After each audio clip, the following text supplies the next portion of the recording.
ঈদে কি বাড়ি আসবি না? ঈদে বাড়ি আসবো কিনা বলতে পারছি না বাবা। তোমার অ্যাকাউন্টে টাকা পাঠিয়ে দিয়েছি। বাবা, আমার প্রমোশন হয়েছে, স্যালারিও বেড়েছে, পুরো 1 লাখ। আলহামদুলিল্লাহ। বাবা একটু লাইনে থাকো। বাবা, তুমি তো বলেছিলে পিতৃঋণ কখনো শোধ হয় না। তুমি 26 বছরে আমার পিছনে যত টাকা খরচ করেছো, তুমি কি জানো আগামী 5 বছরে সেই টাকা তোমায় ফিরিয়ে দিতে পারবো?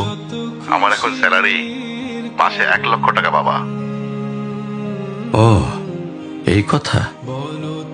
তাহলে শোন, তোকে একটা গল্প বলি। বলো বাবা। তোর বয়স যখন 4, তখন আমার বেতন 3,000 টাকা। 1200 টাকা ঘর ভাড়া দিয়ে 1800 টাকায় চলে সংসার।